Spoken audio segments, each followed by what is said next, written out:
Assalamu alaikum wa rahmatullahi wa barakatuh. This is Sister Syed Al Salam with you, your certified Australian Muslim counselor, and I welcome you to our series, Our Young Muslimah. I'm so incredibly excited to be in your ears and on your screens. Now, let's be real for a second. If you open this video thinking, or your mom forced you to watch this video, and you are thinking, oh, great, just another auntie is about to lecture me on why I'm going to Jahannam if I don't pray. Take a deep breath, okay? Be along with me.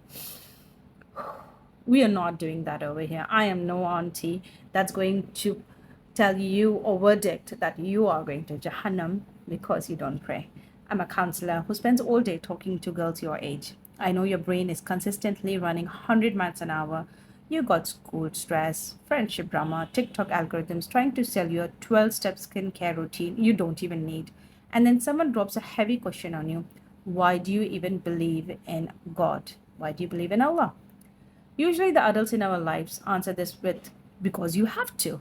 But today, we are going to use our brain, our logic, and a little bit of psychological backgrounding. No drama, no telling off, just facts. I want you to close your eyes and imagine a scenario. It's actually from a brilliant book by Hamza Zortis. Imagine you wake up in a stone room. The door is completely sealed. No windows, no escape. You fall asleep out of sheer boredom. And when you wake up, right in the middle of the room is a brand new desk with a glowing computer on it. Laptop, MacBook, whatever you'd like to call it. You walk over, and on the screen it says, "This desk and computer came from absolutely nothing." Do you believe it? Of course not. You probably look for a hidden camera or assume you're on a weird reality TV show. Why? Because your brain is naturally wired for casualty. Psychologically, humans are meaning makers. We look at a designed complex object like a smartphone, a cool piece of art, or even a perfectly baked chocolate chip cookie, and we automatically know someone made it. It just did not just appear from out of nowhere. Yet, we look at the universe with its gravity that keeps us from floating into space, the perfect distance of the sun, we don't turn into crispy nuggets, and the absolute complexity of our own DNA. And some people want us to believe it all just happened. Or did it? The Quran actually engages this exact intellectual logic in Surah At-Tur. Allah asks us, or were they created by nothing, or were they the creators of themselves? Did you create your own self, or you were created from nothing? Okay, it's it's a wow moment for your intellect. Either we came from nothing, impossible, sure. We made ourselves, also impossible, because we can't make our own selves, or we were designed by an uncreated creator. There is a historical story, a very famous historical story, about one of our greatest scholars, Imam Hanifa.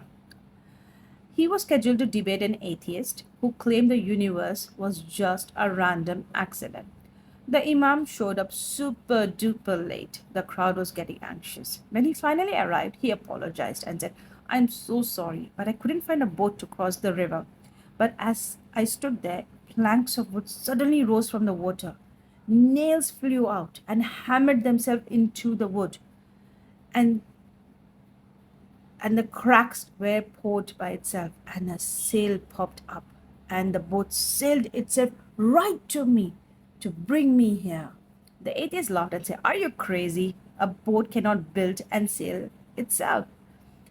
Imam Abu Hanifa smiled and said, "If you can't believe a simple boat came to be without a maker, how can you believe this entire orderly universe, the stars, the ocean, and the planets, came into being without a creator?"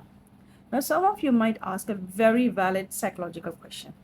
If Allah is real, why can't I just see him? Let's do a quick emotional check, okay? Have you ever felt deep, overwhelming love for your best friend, your mom, or even your pet? Have you ever felt heavy, green monster of jealousy? Or have you ever felt gravity keeping your feet anchored to the gym floor?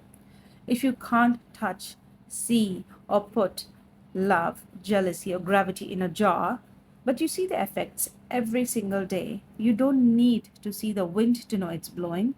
We see the leaves dancing on the trees and we know that that's the wind doing that.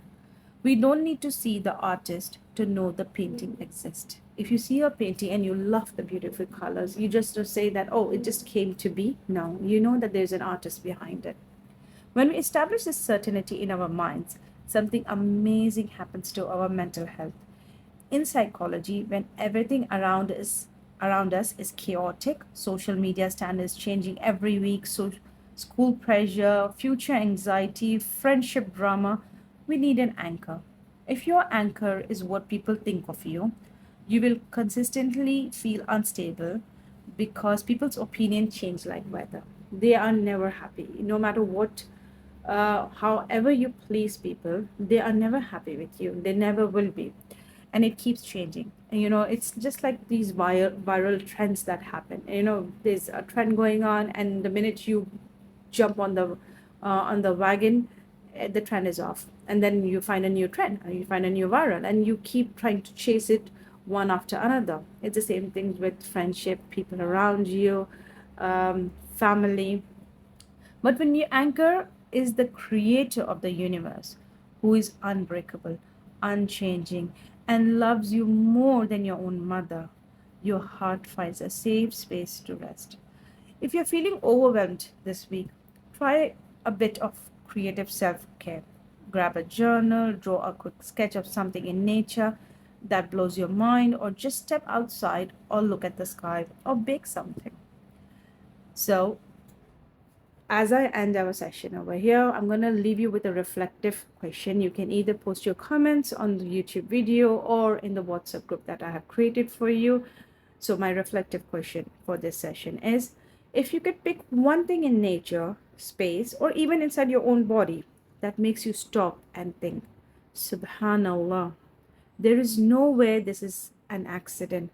What it could be? What is it that made you stop and think, no, this is something, something made by someone superior, and the creator is Allah? Write your thoughts below, and I'm waiting to read all your comments. I'm excited to read all your comments. I'll see you in our next session of our Young Muslim. Assalamu alaikum wa rahmatullahi wa barakatuhu.